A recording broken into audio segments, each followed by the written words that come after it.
Academy.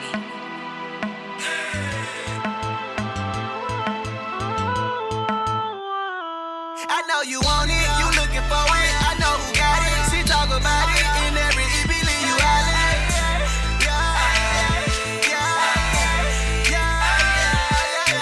Don't nobody ever be on what she be on. This is LOL with QuiQui Symone. You eat it. Life out loud. Did you miss me? What's up, everybody in podcast land, not podcast. You already know what it is. What's up, everybody in podcast land? This is your girl, QuiQui Symone, with the Life Out Loud with QuiQui Symone podcast. I am so excited that you are here with me today, Facts. that you are intrigued, and you just keep listening every week. Thank you to all my listeners who've been listening week after week. I appreciate y'all. I'm not gonna call y'all no OnlyFans, but family. They family. Family fans. They the LOL fam. LOL fam. Okay. And that wonderful and delightful voice that you hear, of course, is the one, the only, my co-host, Barack. This is Barack Obama here, and got my wife Michelle.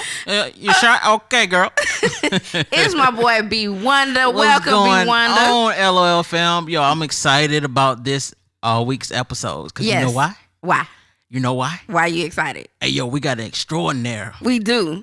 You We want to got an introduce innovator. him? You go ahead. We got an influencer. Yes. Man, listen, this dude right here, I've been watching from afar for years. Like from him being a part of God Over Money. I see him on a lot of their records.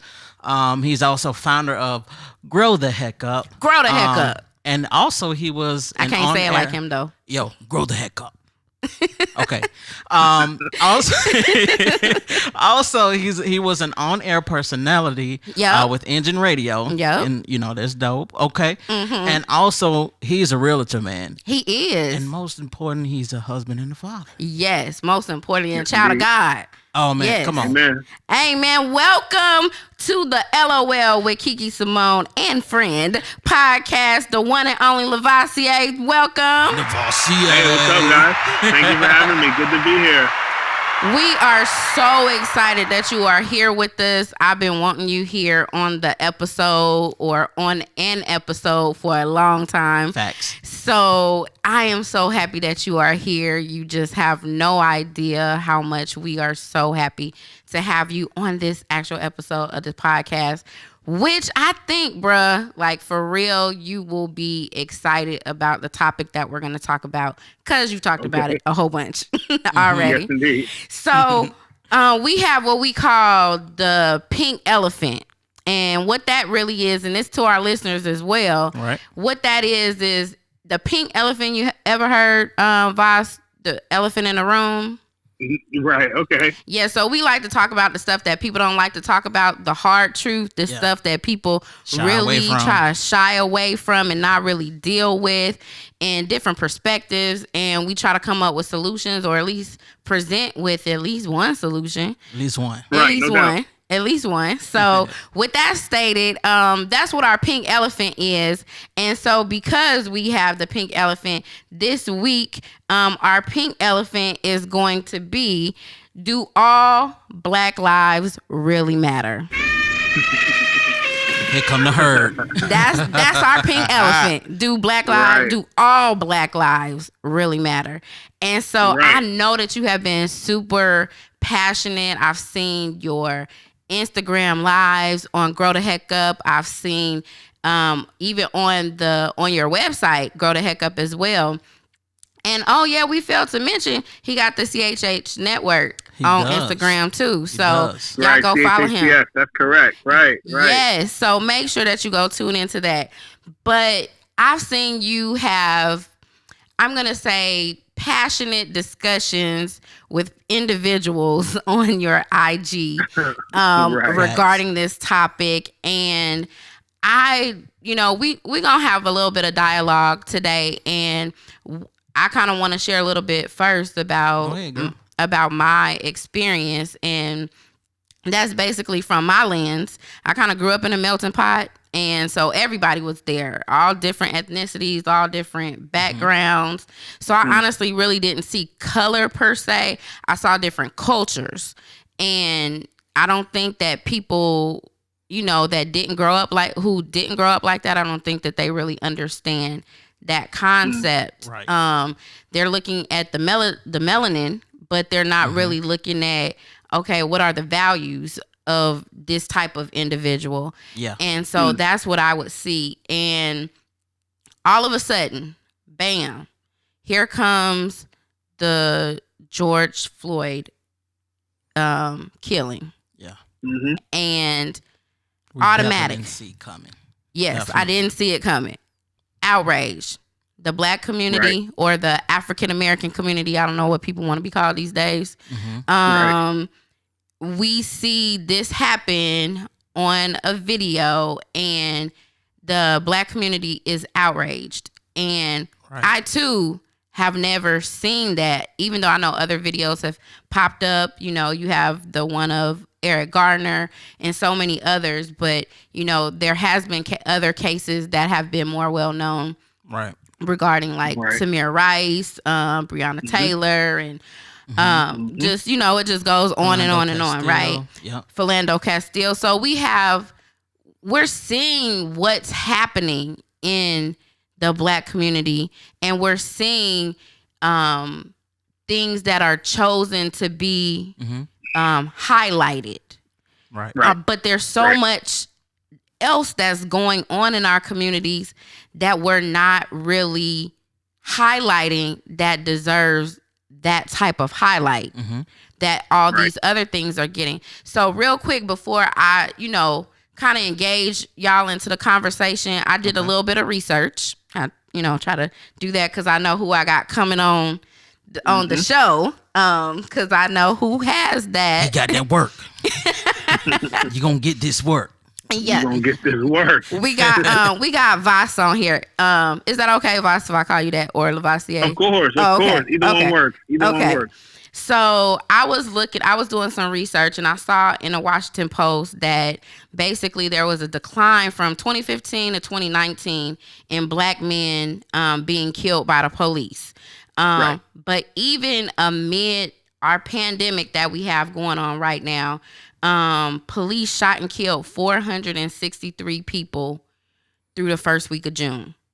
That's a lot of people In 1 week. That's a lot. Yeah, in 1 week. Well, yeah, through the week of June, the first week of June, and 49 more than the same period in 2019.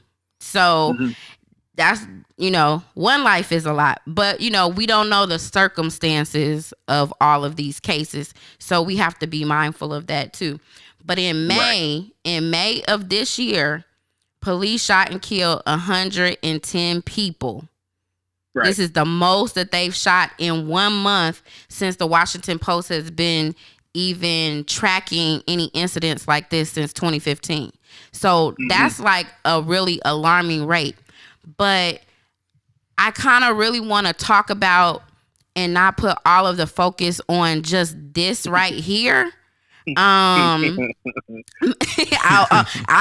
feel like he got something. That was that Denzel laugh. He's like, so is it though? Is it really alarming without knowing the circumstances of how many people were committing crimes, actually a danger to other people? You know, it's like I'm all for statistics and data, but without the other side of the data, sometimes, like for instance, like with gun violence, just to be quick, right? Like they'll tell you that 40,000 people die of gun violence, but we're also one of the only countries that count suicide deaths as gun deaths. That's so when you take away the suicide note and a couple of other metrics, there are really only 8,000 homicides. Now that's still a lot. That is right. 40,000 is a much more scary number. So yeah, I can't say how alarming it is without knowing the circumstances under which those people were killed. Right. But as you were. Right. And so, and yeah, that's what I was saying earlier. We don't know the details of what actually happened for that. But just to hear, and I did say all people. I didn't say it was just, black men only. Just that first, that first part was about black men. But at the same time, like, just seeing it, just hearing about this information is kind of like, dang, it's a lot of people that that have something, so a lot of families that have gone through a whole lot. And I'm just literally at this point to where I'm like, okay, there are people who are saying let's address it. There are people who are saying let's not address it. Mm-hmm. And that's where the stickiness comes in, because it's just like, what do you address, or do you even address it at all? Like, and so from your perspective, Voss, if you have the choice to talk about, or the first thing to talk about in regards to killings of black men, what would your topic of choice be? My topic of choice personally, and I really say personally because I really am a more freedom and liberty minded individual. I'm not the type of person to say what someone else should spend their time talking about, because there's hundreds of other things. I mean, maybe less, but there's a bunch of other things that I don't really talk about at all. Some of it I know. Like, sometimes I challenge people and I say, well, 20 vets kill themselves a day. Isn't that horrible? They say, yeah. So what are you going to do about it tomorrow? Most people are not going to do anything. Right. So all the statistics are scary. They are. The foster care statistics are scary. The suicide statistics are scary. And I kind of really raise my eyebrow when someone says, hey, look at this tragedy. What's going on? Why aren't you saying anything? I'm like, well, what are you doing for Somalian refugees on American soil? You want to hear their stats too? And it's not so much to say that it's okay to be callous, but the Bible says the harvest is plentiful and the laborers are few. There are not enough people to even handle all of the problems that we have.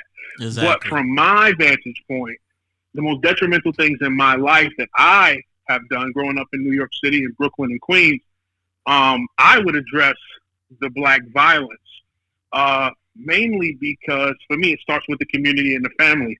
Not because police brutality is not a problem, but I believe that stronger communities are harder to oppress. Stronger communities create a better economic base. You arm yourselves, you arm your community. That is a hedge against oppression. And a lot of these videos, I'm not saying what men would do if they were there, because men get abused as well. But these are communities where the fathers are not present, the families are broken, there's no sense of community, there's no strong voter base a lot of times, so there's no district attorney that people can threaten to vote out. And so I'm for dealing with it at home first. And here's another reason. There's no amount of money you can pay a foster care agency to love my children more than I do. So while in one sense I understand, people say, yeah, but they get paid. Man, picture my kid being abused in my house by someone. And then when the foster care system abuses them, I say, oh, well, they're getting paid though.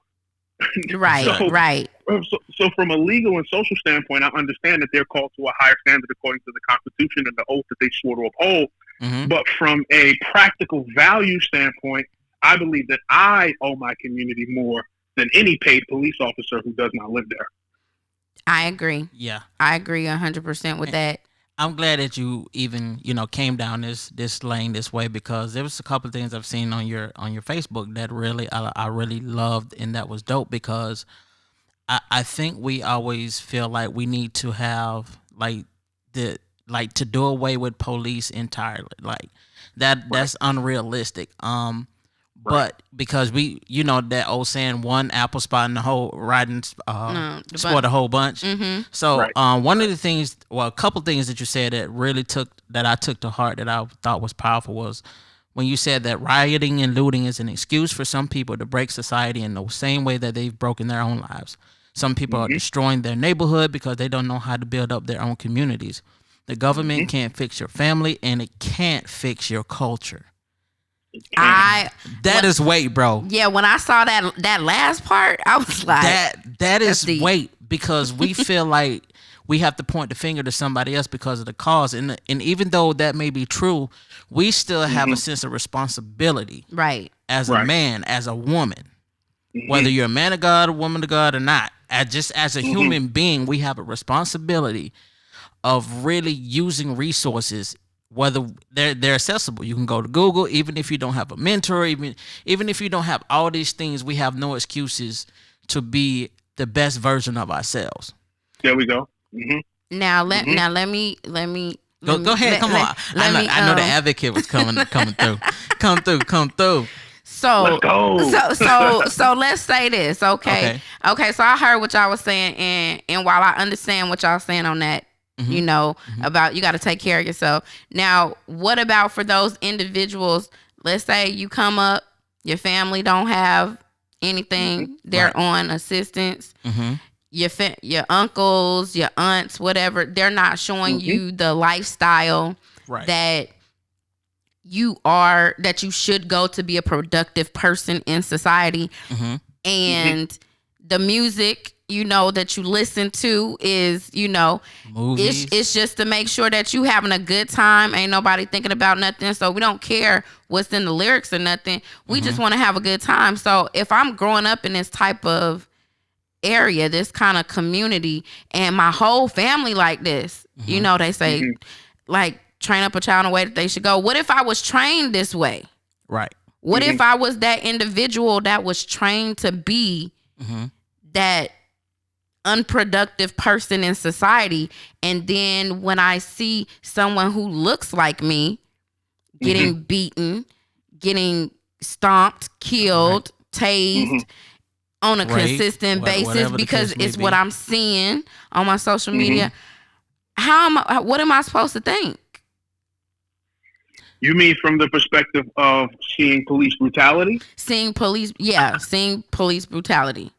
Because now I'm enraged because my family showed me love, but even though my family, they ain't got much, they ain't really doing much. Right.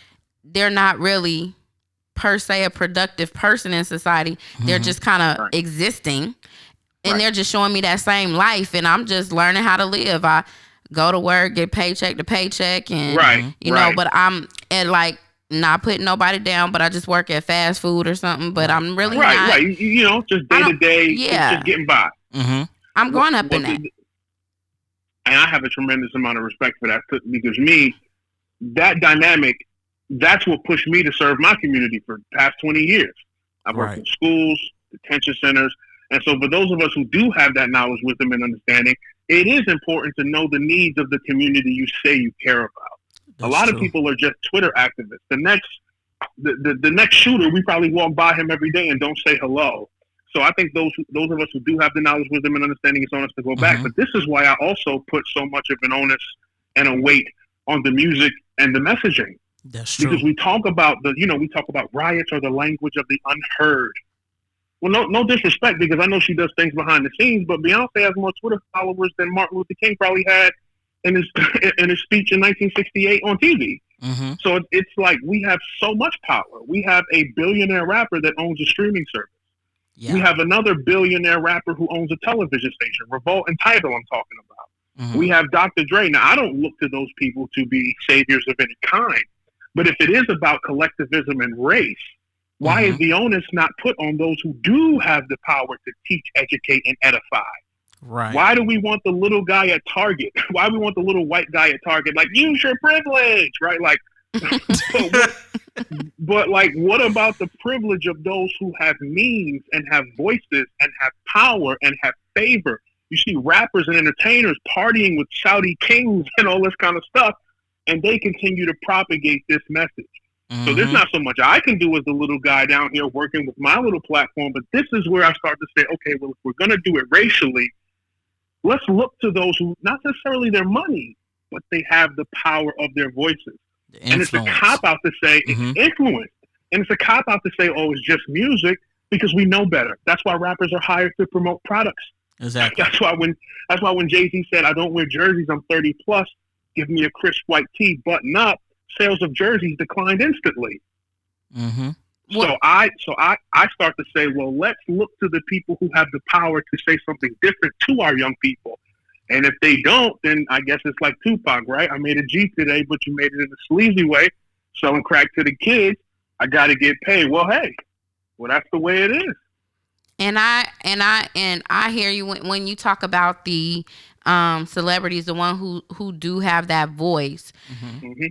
On my social media, I don't really follow too many celebrities because it's really not my thing. Right. That's just me personally. Yeah. You can follow whoever you want to, but I don't have to know everything. True. But I do follow some of them. I got one ratchet person that I follow. Right. Well, I follow a couple ratchets for real. I follow Ratchet one at ratchet heart. one.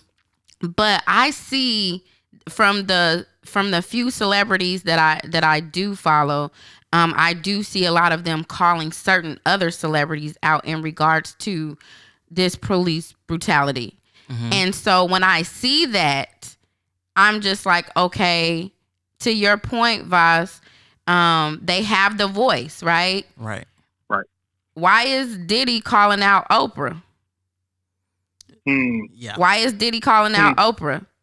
Why is Snoop calling out Oprah? Even people calling out like Kendrick Lamar, who's been speaking on things like this for years, or not really have been paying attention or listening to those who have been speaking for years. And now that it's much a deeper issue, now we want to point the finger at who should be doing something versus, okay, instead of pointing the finger, what can I do?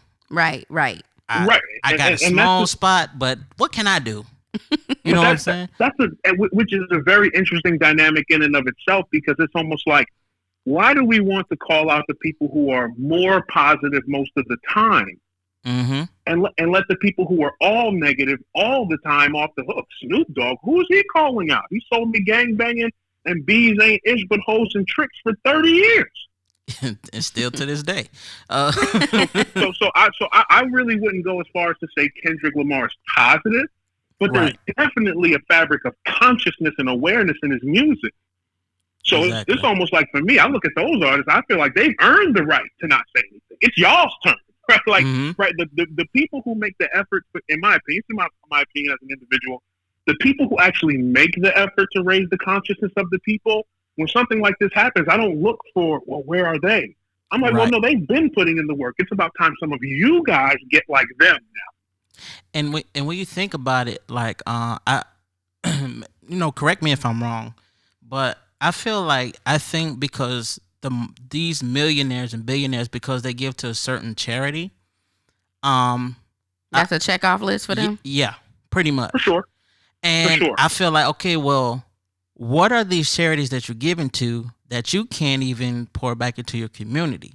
Because you have way more wealth, like, than enough than, with everybody coming together. And one of the people who I really admire, I don't care for his music, far as message wise, but I care about him as a person, and he's in his community, like Young Jeezy. Like, just seeing him involved from when he started up to where he is now, like, that's what evolving should be about. That's awareness you should be more conscious and more aware, and you should be growing more. It's like, okay, you say you're tired of the repetitiveness and you want change, but the community that is aware, the community that can help you be this productive person, you have to take heed to their mentorship. You have to take heed to what they know if you don't know. And so sometimes we shy away from that, we push them away, but other times we're not presented that because, again, if it's not affecting us personally, it's not in our peripheral. True. It's not in somewhat. Now, listen, check it. Now, here's where I start to use the dirty word, inferior. Right? This is where I say, like, there are a lot of people who claim to help black people or love black people, and they lower the standard of expectation for black people. And they raise the standard of morality for people outside of the black community. So you mean to tell me a white suburban cop who never been in the hood a day in his life has more of a duty to respect his community than the people who grew up there? That's a good point. So since we're throwing all this grace around, what if we found out Derek Chauvin, who killed George Floyd, what if we found out he was locked in a basement, beat by his father, and his father burned cigarettes on his arm? Are we letting him off the hook too? Wow. That's Black a great point. Black people do not have the franchise on suffering. People go through things, and I'm not excusing Derek Chauvin, and I'm not condemning every young hustler in the hood. I'm saying that we need to apply equal standards, because it's not a one-to-one, like all white people have it better than all black people. There's parental privilege too. Right. Growing up with two healthy, wholesome parents, it makes you are better equipped. Mm-hmm. In the projects, sometimes you are better off than a white person who growing up in a single household where the mother's neurotic and schizophrenic or whatever. It's not a one-to-one correlation. Right. So this is where I look at, like, when I look back at Malcolm X, Marcus Garvey, these people carry themselves with a personal dignity. Exactly. And it wasn't about talking properly for white people. It wasn't about dressing nice for white people. It was about a personal dignity and a value of self that they carried themselves with. And I feel like this is where you got to ask yourself, you want to be equal, or you constantly want to be treated like an inferior person? Like, oh, you just don't know no better because of where you grew up. Because here's the real. Most black people don't grant this same grace to their families. When somebody in your family do you wrong, you don't say, oh, poor baby, you grew up without a dad. You like, homie, what's wrong with you? Right. Yeah, you check them.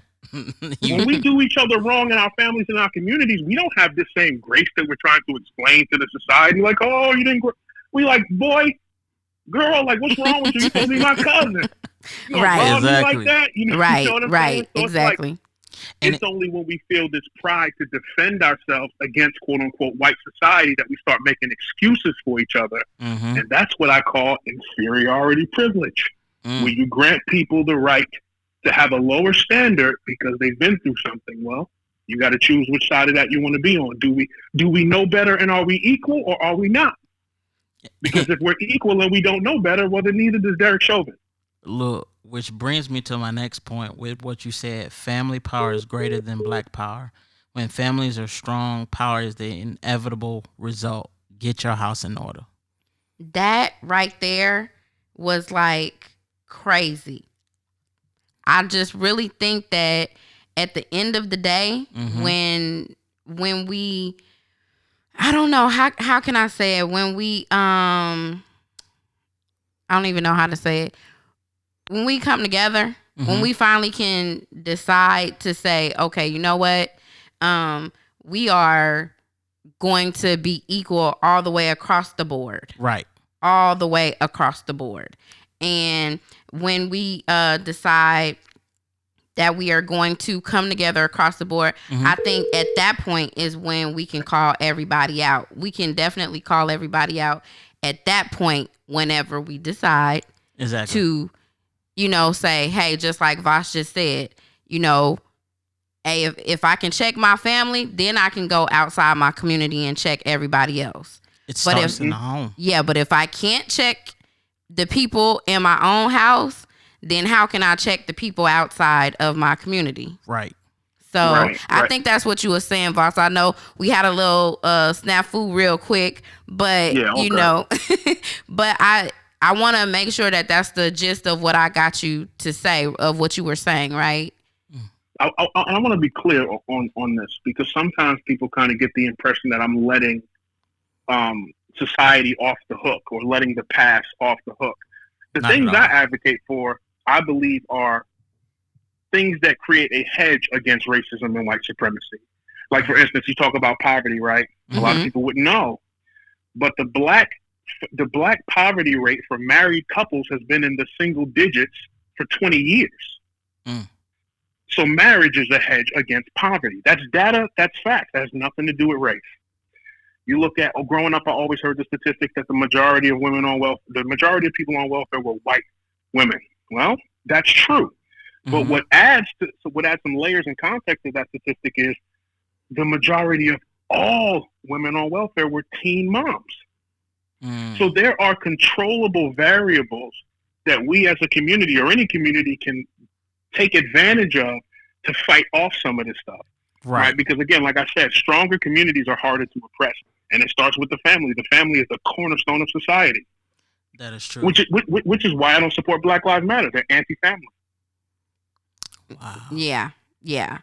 Well, I definitely, I think that if people don't hear your voice right now, that, and they don't really see, you know, or at least try to understand what you're saying, then you just don't want to, understand. You just kind of want to just be that person and be like, you know what, I'm always right. Like, there is no other perspective, or let me think about what am I really doing in my community.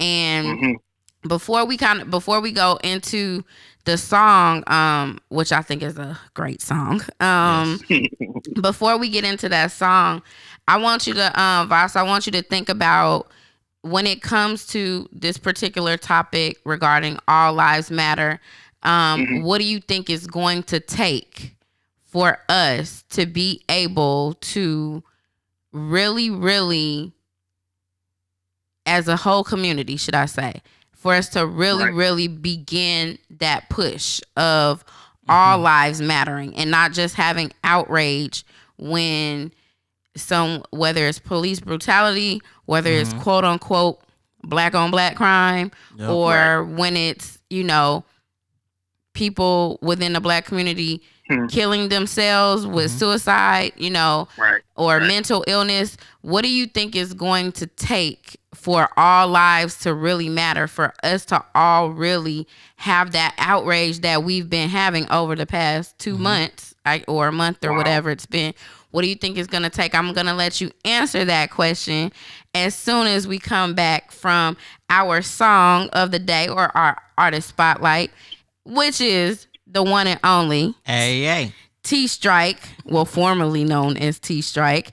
And the song is called All Y'all. Listeners, I want y'all to listen to the words of this song. Everyone. Please listen to the words of this song. Beginning to end. It's so good. It's so good. All right. One and only T-Stirke with All Y'all. All y'all. I wanna said I do this for all y'all. I wanna dedicate this all y'all to everybody. I do this for all y'all. Do this for everybody, 'cause I know we all flawed. That right, everybody. And therefore we all fall. Talking about everybody. And I'm just trying to do the same thing. I read about it.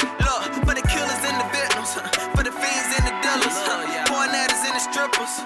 I've been digging in the scriptures, and we all got struggles.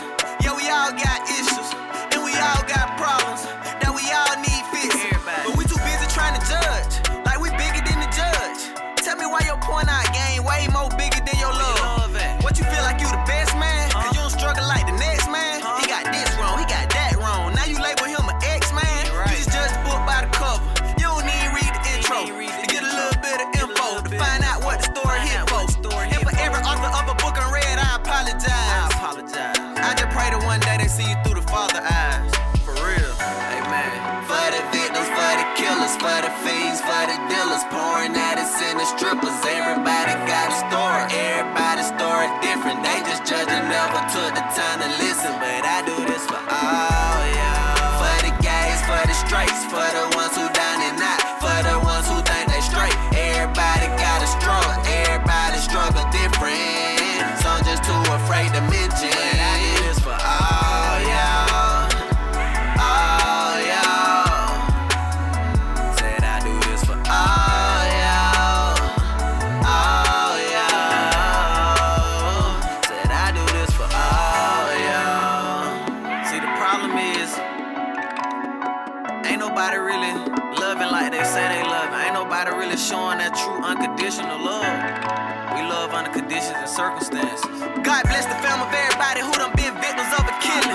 I pray that justice be served, and for the forgiveness of the killer. I pray for every crooked cop and everybody that's racist, everybody selling drugs and everybody that take. And I pray for everybody who struggle with their true born identity, like women want to be men and men being more womanly. And I may not agree with how you rock, but that don't make me the enemy. See, everything starts from within, and I'm still working on the enemy. Everybody ain't intentional. See, some of these people really innocent. How you blame a man that got molested when he was coming up, and that's all he knew ever since? How you blame a woman that stripped when her mama showed her nothing different? Like every night it was a different man just to keep food in the kitchen. See, what we fail to realize is we fail for the real lives. Now it's hard for us to realize that we ain't looking through the way. Hold up. See, what we fail to realize is we fail for the real lives. Now it's hard for us to realize that we ain't looking through the real eyes of love. For the victims, for the killers, for the fiends, for the dealers, pouring at us in the strippers. Everybody got a story. Everybody's story different. They just judging, never took the straights. For the ones who down and out, for the ones who think they straight. Everybody got a struggle, everybody struggle different. Some just too afraid to mention. But I do this for all y'all, all y'all. Said I do this for all y'all, all y'all. Said I do this for all y'all, all y'all.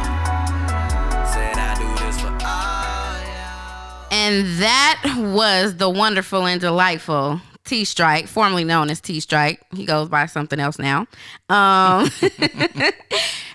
was all, y'all. And I love that song because that song really shows you how to look at a person through the eyes, the way that God sees them. God's perspective. I really appreciate that song because many times, you know, a lot of people do feel judged. A lot of people do feel like they can't, you know, really live how they want to or even try to get better because they're so attacked by certain individuals or self-righteous people. But that's neither here nor there. The reason why I selected that song is because he specifically called out police brutality. He specifically called out the victim and the killer. Yeah. And I believe I heard Voss say, and correct me if I'm wrong, Voss, you said, before I am anything, I'm a Christian.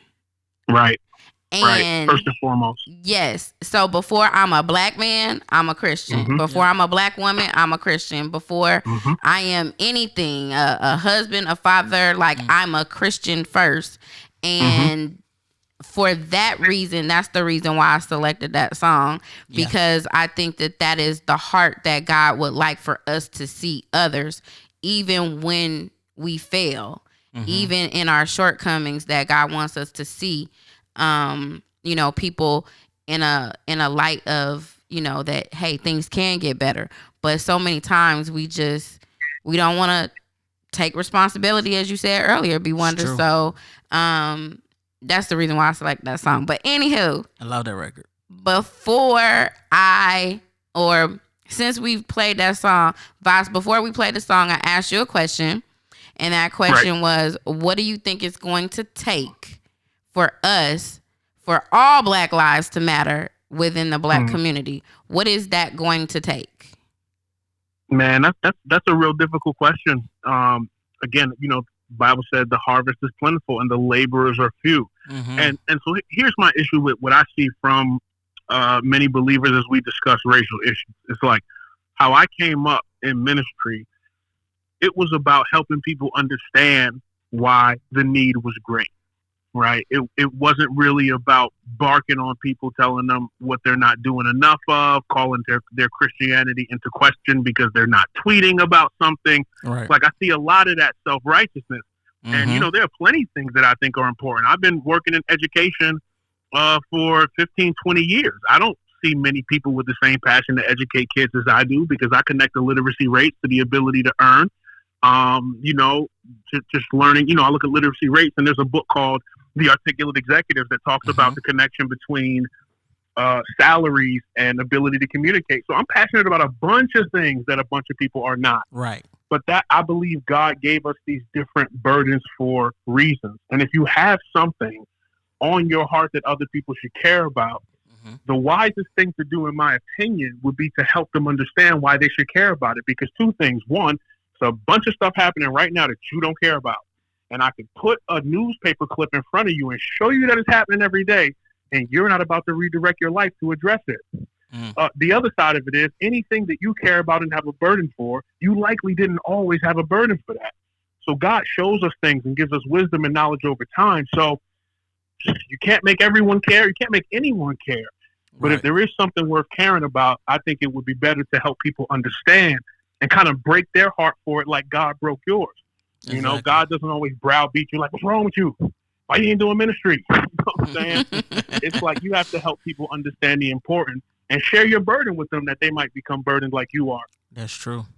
That's real good. And so if I'm hearing you correctly, one, it has to start with us, right? We have to have that. We have to have that level of care first in order for something to bother us, and then share it with our community. Right.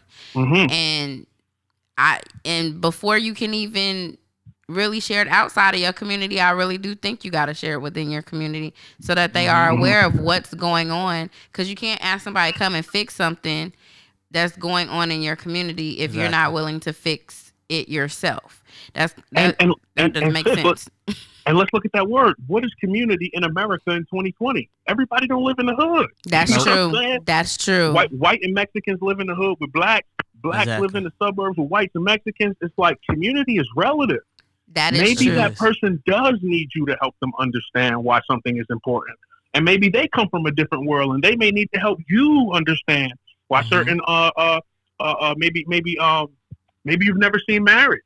So maybe somebody in your church is not from the hood and they come from a long line of married people in their family. They have something that they can teach you. And so we all as cliche and corny as it might sound, we really do need each other to grow in our understanding. Because, people I believe that if God is the center of the table, and you see like a round table, we're all coming to the middle, to the center from different angles and vantage points of the table.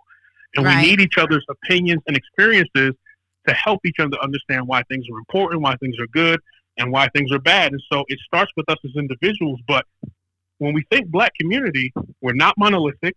We don't all have the same background and experience. And so that's starts true. with love. That's true. I don't know if this was on your page, Voss, or if this was on somebody else's page that I saw. I want to say yesterday or the day before yesterday.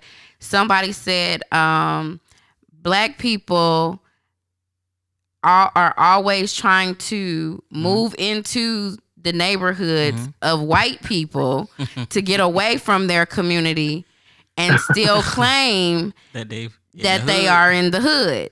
And right. And I was just like, that's a really interesting point. That and it's not that it's kind of making too many assumptions. It's kind of already making assumptions that all white people just live totally in harmony and like they don't have issues and things like that. So that kind of makes that assumption. But if you think about it, generally speaking, it's literally like Black people say, oh yeah, when they say I made it, they ain't saying I made it and they in the hood. It's when you get out. It's when you get out the hood. And then but then you turn around and want to chastise those individuals for not having the understanding that you have. Right. From a place that you never came from, that they never came from. So right. That just was interesting to me. For real. And also, and here's the real deal. I spent my whole entire life hearing Black people make jokes about Black people. Now, I had a sensitivity to insults, so I don't have a pedestal to be on. It's just because I was sensitive, so I wasn't really like the joke cracker on people. So when I became a Christian, that's not something I had to really relinquish. But I spent my whole life, you know how Black people are. Like, when I honestly look back, I've heard more overt degrading things from Black people because it's in our comedians' culture. It's just what it is. Yeah, it is. And it's almost like so many of us, not everyone, so many of us glory in these things and act like it's cool until somebody from outside the culture wants to critique it. It's like we make jokes about colored people time and Black people being late. Oh, that's funny until an employer thinks that, though, right? Right. It's not a joke then. Right. So we need to really take stock of how we present ourselves to the rest of the world. We all have a responsibility to live up to a standard in this country and in this context that people died for us to be able to get to. Because there was a time when no matter how well you spoke, no matter how well you dressed, no matter your pedigree, you wasn't getting that job. No matter your education. Yep. That is not right now. The CEO of American Express is Black. And no, I'm not saying every Black person could be the CEO of a Fortune 500 companies, but come on. Right. People died for us to have opportunities. You can change your life with the cell phone that's in your hand. Exactly. We can listen to Malcolm X and Martin Luther King speeches if we wanted to all day. Martin Luther King and Malcolm X couldn't do that. That's so true. They only had what they had. Exactly. They had what they had. So we have a tremendous opportunity that I believe that was afforded to us by those who came before us. And I think we would, just take some, because here's the thing. There's nothing that I believe about myself that you could shame me about in a different context. I always joke that rappers say, I'm an animal, I'm a beast. you get in front of that judge, you'd be like, you're an animal. You're like, oh my God, it's racism. I am not a thug. I never seen a gun. Right, listen. That's a good point. Make sure you live in your life to where if you stick your chest out about something, no matter where you go, if somebody likes it or dislikes it or rejects you for it, you can stand by it and not be hurt by it. So that's real. That's real. And as we get ready to close on the podcast, I just want to invite everyone to go to growtheheckup.com, and there's an article that he has on there that I really thought was really, really great. It's called Racism versus Fatherlessness in the Black Community. And I think if you would go ahead and you would go out there and read it and, educate yourself a little bit more or enlighten yourself a little bit more, maybe some perspectives that you have would be a little bit different, and you'll just, maybe your thought process would be a little bit different. But before we get out of here, I want to make sure, Voss, that you have the opportunity. Let everybody know where they can find you. I know you got merch and all that stuff, different places. Right. So go ahead and let my listeners hear where they can find you, or if they want to listen to anything that you have. Right. Okay, I appreciate that. We are Grow the Heck Up on every platform. Mainly at this point, we're on Instagram, but we do have growtheheckup.com. We Grow the Heck Up on Twitter, Grow the Heck Up on Snapchat. But I would say Grow the Heck Up on Facebook. But our primary platform is Instagram right now. If you find us on Instagram, the link in our Instagram bio will take you everywhere else. And so you can find all things Grow the Heck Up. It's based on the scripture in Corinthians that said, when I was a child, I spoke as a child. But when I became a man, I put away childish things. Because here in America, we have this thing called adolescence. But that's not in Eastern cultures.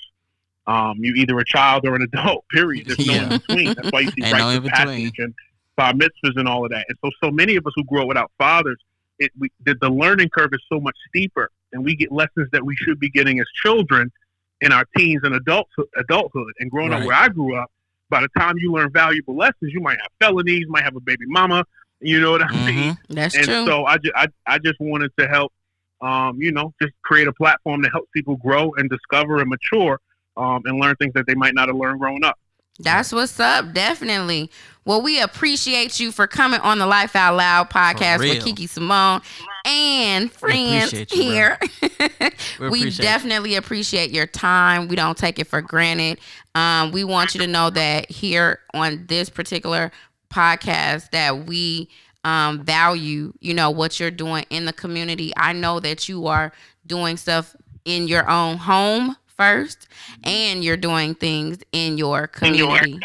So that's definitely a blessing. So thank you once again for coming on the Life Out Loud podcast.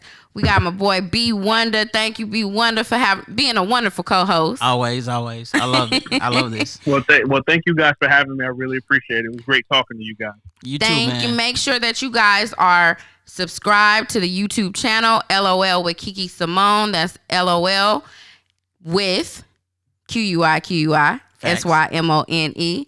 And you can follow us on Facebook, QuiQui Symone. Also, you can follow BWonda at BWonda. Facts. Ending with the A. Please. You can follow us on IG, BWonda or QuiQui Symone. And we just want to make sure that you are tuned in for the next episode. Continue listening, share it with your friends. Yes. Have a wonderful and delightful day. And until next time, we out. Peace. God bless. Peace.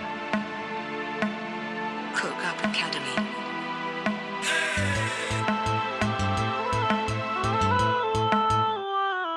I know you want it, you looking for it.